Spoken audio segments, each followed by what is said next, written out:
माथे पर ले गमछा चलते चलते, जीत ही लेंगे एक दिन लड़ते लड़ते। हे माथे पर ले गमछा चलते चलते, जीत ही लेंगे एक दिन लड़ते लड़ते। है अपनी मंजिल पर्वत की ऊंचाई है, एक दिन में होती कहाँ चढ़ाई है। चढ़ ही लेंगे एक दिन चढ़ते चढ़ते, जीत ही लेंगे एक दिन लड़ते लड़ते। नई दिल्ली विश्व पुस्तक मेला में हर रोज़ हम आते हैं, आपको बताते हैं कि पाठक कौन सी किताबें पसंद कर रहे हैं, लेखक कौन सी किताबें नई लेकर आए हैं। आज हम हिंदी युग पे आए तो एक पुस्तक आई है नीलोत्पल मृणाल की, विश्व गुरु। और साथ में हमारी मुलाकात होगी, नीलोत्पल जी से खुद ही साथ में मौजूद थे तो मुलाकात होगी। नीलोत्पल जी, पहले तो आपको किताब के लिए बहुत शुभकामनाएं, बधाई आपको। बहुत बहुत धन्यवाद आपका। विश्व गुरु क्यों? विश्व गुरु से बड़ी परिधि, एक बड़ी सांस्कृतिक, यूं समझिए कि एक सांस्कृतिक, आध्यात्मिक, और अब जिस सदी में हम जी रहे हैं, भारत में नेतृत्व करने का जो एक सिंबॉलिक, एक सांकेतिक शीर्षक हो सकता था, वो विश्व गुरु है।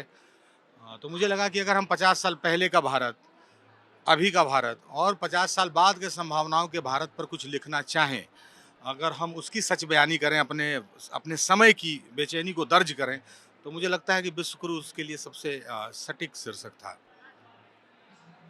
युवाओं के बीच में नीलोत्पल को इतना प्यार मिलता है, उसका कारण क्यों? क्यों युवा आपसे जुड़ा महसूस करता है? इससे पूछो कौन सा लेखक। नीलोत्पल मृणाल ठीक है, ऐसा लगता है हमारी बात कर रहे हैं, क्यों? यही बात आपने उत्तर दे दिया कि हम उनकी बात करें। मैं युवा लेखक के तौर पे युवा हूँ, अभी 10-12 साल से लिख रहा हूँ, लेकिन मैंने देखा कि मुख्य धारा के साहित्य में युवाओं के विमर्श को हमेशा हाशिए पर रखा गया। जबकि मेरा मानना है कि इस देश में अगर आप मुख्य धारा का साहित्य जब भी उसकी बात करिएगा, तो युवाओं की जिंदगी सबसे केंद्र में होगी। क्योंकि जब आप कह रहे हैं कि मैं देश का निर्माण युवाओं के भरोसे करूंगा, तो फिर साहित्य में युवा कहाँ से हाशिए पर जाएगा? उस पर आपको बात करना होगा। उसकी नौकरी पे बात करनी होगी, उसके पारिवारिक टूटन पर बात करनी होगी, उसके व्यक्तिगत संतरास पे बात करनी होगी, उसकी आर्थिक स्थिति पे बात करनी होगी, उसके अलमीरे में दीमक खा रहे डिग्री पे बात करनी होगी, है ना? वो गुटखा खा के नहीं थूक रहा है, कई बार अपनी उम्र काट रहा है सुपारी के साथ, है ना? ये भी बात है। तो अगर आप उस पे बात नहीं कीजिएगा, तो आप हिंदुस्तान के 70% आबादी पर बात नहीं करिएगा।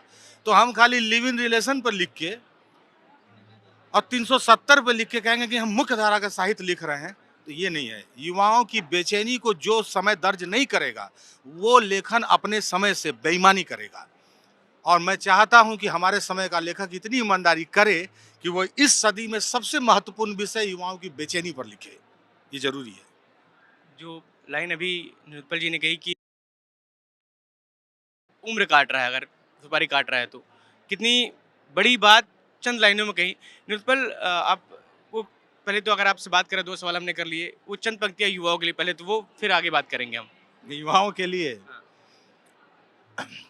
माथे पर ले गमछा चलते चलते, जीत ही लेंगे एक दिन लड़ते लड़ते। हे माथे पर ले गमछा चलते चलते, जीत ही लेंगे एक दिन लड़ते लड़ते।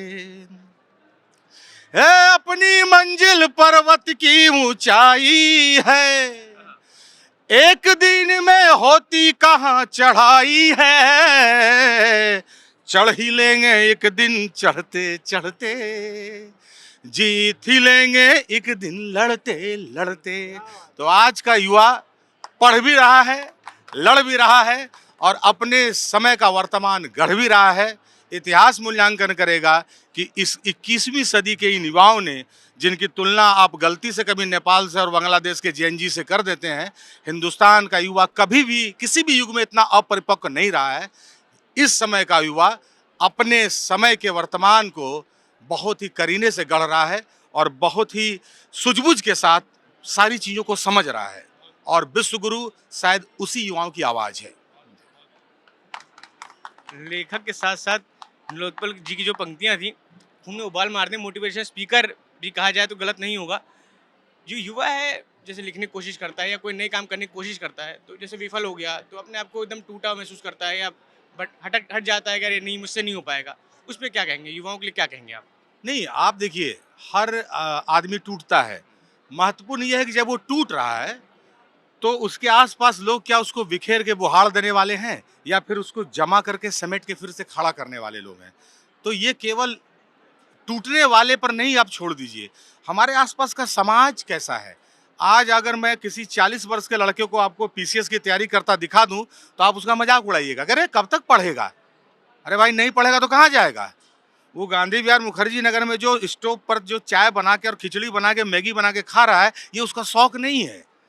क्या हमारा समाज पढ़ने लिखने वाले बच्चों के लिए इतना असंवेदनशील है कि कोई अगर बढ़ती उम्र में भी प्रतियोगिता परीक्षा की तैयारी कर रहा है तो हम उस पर मीम बनाए कि तुम गांधी विहार मुखर्जी नगर का राशन कार्ड बनवा लो, तुम्हारा तो जिंदगी यहीं खत्म हो रहा है। इससे टूटता है युवा। युवा परीक्षा के रिजल्ट से नहीं टूट रहा है, वो टूट रहा है हमारे समाज की असंवेदनशीलता से, जहां पर हम युवाओं पर सपनों का बोझ तो डाल देते हैं, लेकिन जरा सा पाँव लड़खड़ाता है तो ऊपर से फिर आलोचना का लात धर के उसका छाती तोड़ देते हैं। इससे बचाना होगा समाज को। टूटने वाला तो टूटेगा। युवाओं के टूटन को या उसके रोने को बीमारी मत जानिए, इसको कमजोरी मत जानिए। ये प्रक्रिया है निर्माण की, ऐसे ही बनता है हर पीढ़ी। बस जरूरत है कि समाज संवेदनशील रहे और उसको सपोर्ट करे। संभालिए उसको। इस बार का जो विश्व पुस्तक मेला है, हम देख रहे हैं कि युवा, नए उम्र के बच्चे ज़्यादा हैं, जेब में मोबाइल, हाथों में किताबें हैं। मैं हर बार कह रहा हूँ कि शायद हिंदुस्तान में ऐसी जगह इकलौती होगी जहाँ पे लोगों के जेब में मोबाइल और हाथ में किताबें हैं।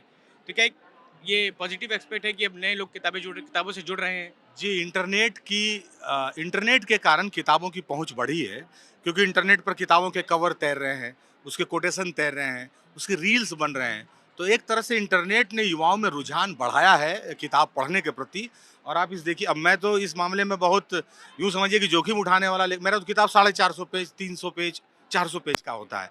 लेकिन मैं बहुत विश्वास के साथ कह रहा हूँ कि यही रील देखने वाली पीढ़ी, यही रील बनाने वाले लड़के इतिहास भी बना रहे हैं, वो किताबें भी पढ़ रहे हैं। तो इंटरनेट को इस बात का साधुवाद दीजिए, धन्यवाद दीजिए कि उसने उन बच्चों तक किताबें पहुंचा दी जिन तक केवल पास्ता और मैगी पहुंच रहा था। जिस तक ब्लिंकिट जो है ना 10 मिनट में मैगी पहुंचा रहा था, इंटरनेट ने उस तक किताबें पहुंचा दी हैं। इस बात के लिए बधाई दीजिए, साधुवाद दीजिए। न्यूज़पेपर जी से बात करके एक बात तो इस बात की तस्दीक होती है कि जब तक ऐसा लेखन है, तब तक समाज कोशिश करे न करे, पर शब्द पीछे हैं जो टूटने वाले या बिखरते हुए बच्चे को संभालने के लिए। हमसे बात करने के लिए आपका बहुत बहुत आभार नीलोत्पल जी। बहुत बहुत धन्यवाद आपका।